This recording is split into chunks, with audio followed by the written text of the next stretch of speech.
Hey VC, this is Glen Kellaway from the basement. I just yammered on for 5 minutes in a video and then I had to sneeze. I can't do that on camera. It just looks so bad. So I'm starting over again. Anyway, Glen Kellaway from the basement on a Friday morning. Lovely day. Hope you're all enjoying your day. This video is about one of my favorite artists and someone I don't think gets a lot of attention in the VC, Jackson Browne. I want to show you my Jackson Browne collection, talk about Jackson a little bit. Before I get started, I've been involved in a video series with Lisa Tedesco. The videos are showing on her channel, Lisa Tedesco. Go check them out. We've uploaded one last week. It's on the bass guitar. We're both bass players of some, skill. I don't know what skill level. But we both are passionate about the instrument. We love bass players, and our first video was kind of just talking about our bass journey, how we got involved, who inspired us, da da da da da. And the second video, which we recorded yesterday, and I understand Lisa's going to be uploading today, was ranking our favorite bass players. So we ranked our top 5, and then we gave honorable mention to a bunch of others. So it was kind of a cool thing. We're really enjoying doing it, and I hope you guys will enjoy watching it. So check out Lisa's channel, please. And we're really asking for comments if there's any bass players that you guys like that we haven't talked about. We would love to do that, and we'll kind of look into them and talk about them in our next video. So please support that. Anyway, Jackson Browne. So this is Jackson's first album. It's just called Jackson Browne, but it says saturate before using, so everyone kind of figures that the album is saturate before using, but it's really Jackson Browne. Anyway, so Jackson was born, I think, in 1948. When he was around 16, he was writing songs. He's just an amazing songwriter. He was writing songs when he was like 15, 16 years old. He wrote These Days. I don't know if you're familiar with that song. It's absolutely gorgeous song. It's like how a 16-year-old could write that. It's like an old man being trapped in a 16-year-old's body to have the wow, just incredible how someone could come up with that.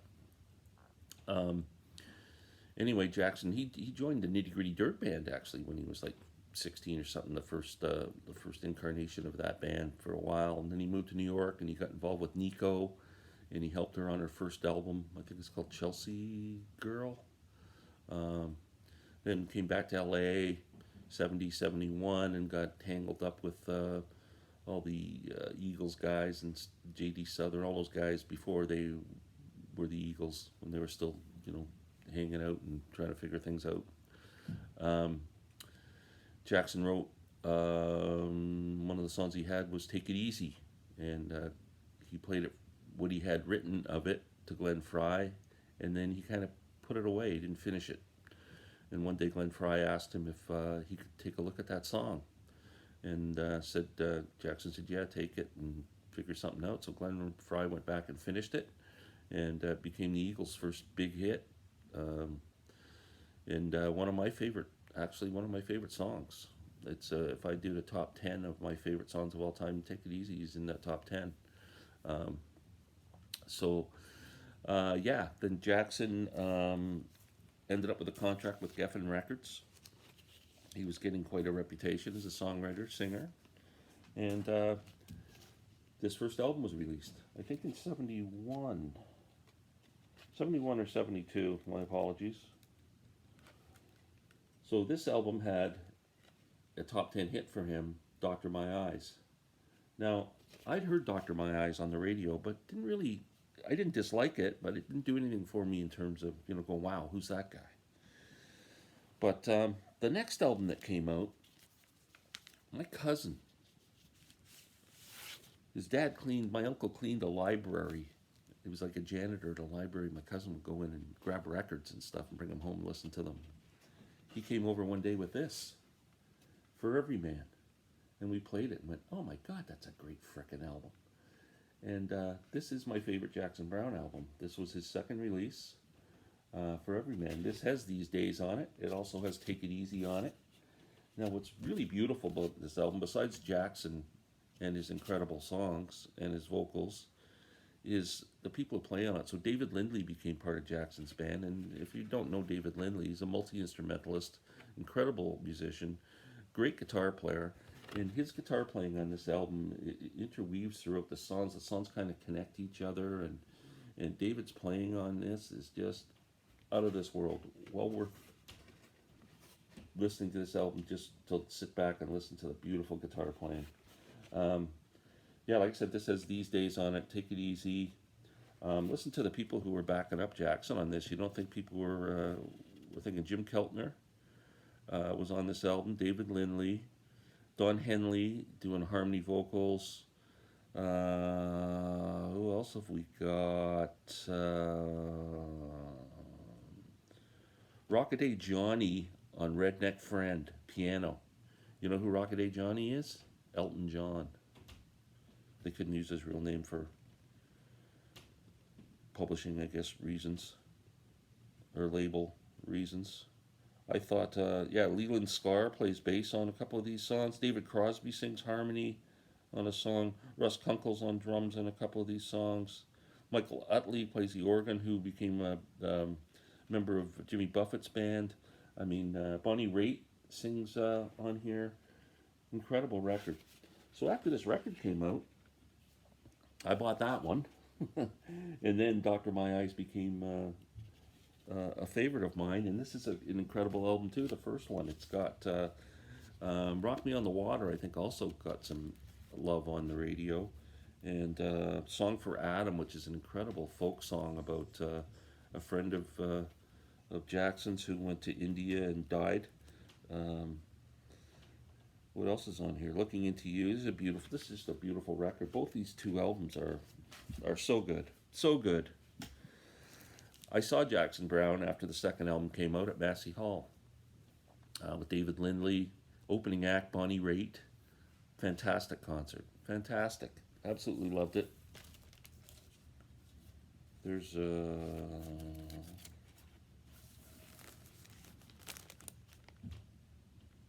Take It Easy. Yeah, so this is there's a label for every man, Asylum Records. Yeah, so then the third album that Jackson came out with is my second favorite Jackson Browne album. This album is incredible. Late for the Sky. Also just a beautiful cover. Look at that cover. Gorgeous. This is a great album. Again, David Lindley playing guitar all through this. Fantastic. A lot of electric slide guitar on this album.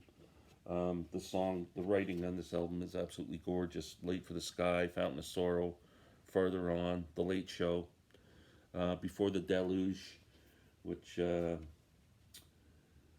Eagles inspired the Eagles to do The Last Resort, their song. It's kind of back and forth. Great album. Again, that was his third album.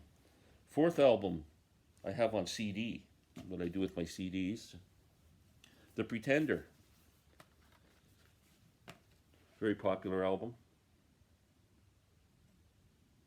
Another good one.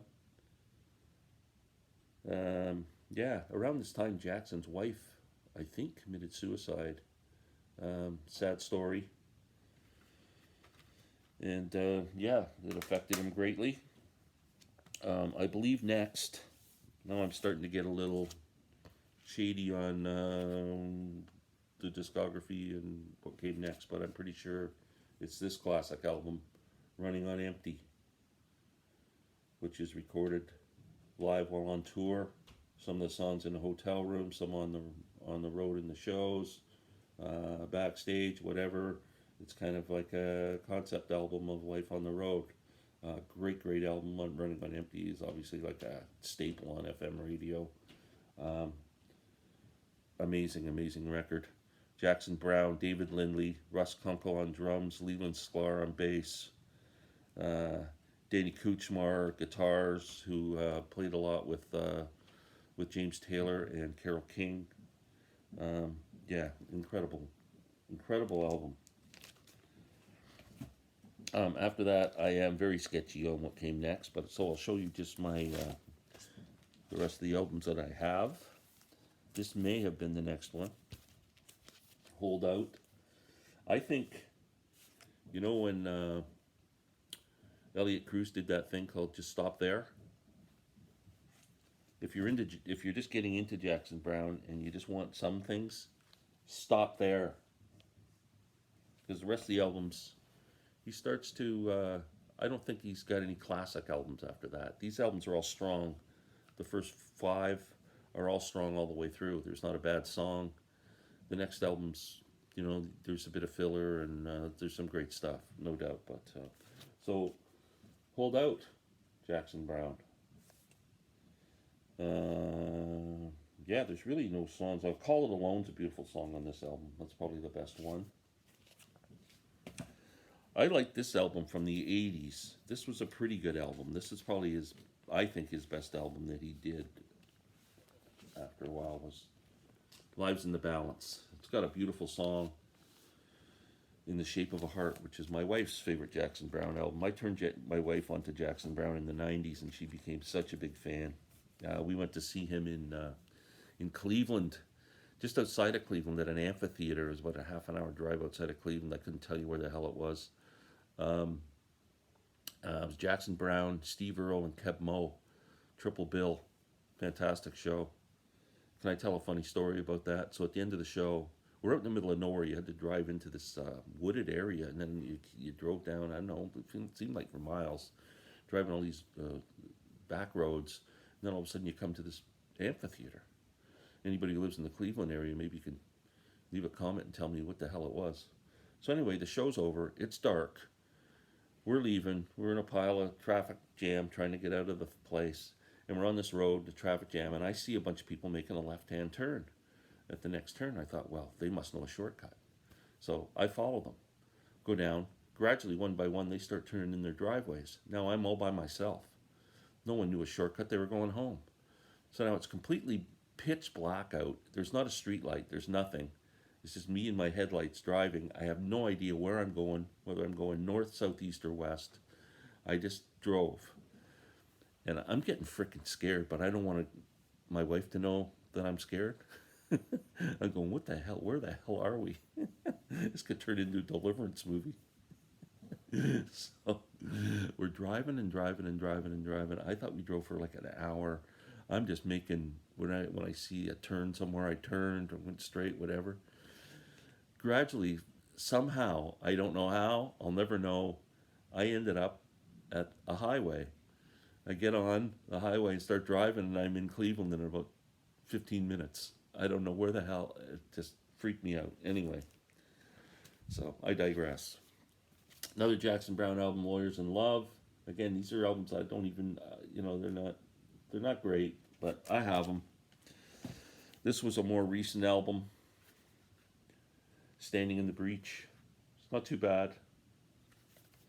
And this is an awesome album, live, solo acoustic Jackson Browne. This is great. He does most of his classic songs on this. And what's great about the way he did this is he talks about all the songs between songs, but they put the talking on separate tracks, so you don't have to listen to it. I hate when they yammer on and on and on.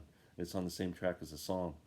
Because after a while you get bored. You've heard the yammering 10 times over, and you just want to hear the song. But so they did a great job with that. Excellent. If you're looking for something cool from Jackson Browne, this is really good. Now Jackson also became quite a activist for nuclear. He did the new no nukes thing, and political activist. I have somewhat of a funny story that kind of slammed him a little bit. I used to work for the Mariposa Folk Festival, and one year Jackson Browne was the headliner, and Sam Moore was there from Sam and Dave. I wasn't there in the room at the time this happened, and actually that year I wasn't working with Mariposa, but I found about it the next year. The story was going around. So Jackson shows up, and he's he's a big star. He's got like 3 or 4 tour buses with him in a band, and he pulls up to the venue, and it was up north Toronto, and he walks into the green room. Sam Moore's sitting there, and says, "Hey, Jackson." Jackson says hello, and then Jackson says to him, "Hey, you still into all this, save the planet shit?" And Jackson said, "Yeah." He says, "Well, why don't you turn off your fucking buses then?" I guess he was leaving the buses running for air conditioning or something. Anyway, he kind of got slammed there. Yeah, so that's my Jackson Browne story and my collection. I hope if anybody else is into Jackson, they'll join in on this or make some comments. I appreciate it. Please subscribe. I'm stuck at like 327 subscribers. Can someone find someone with a pulse and toss them a 5 or something and say, "Hey, subscribe to this frickin' loser's channel"? Anyway, peace out, everyone. Have a great weekend. Love you all.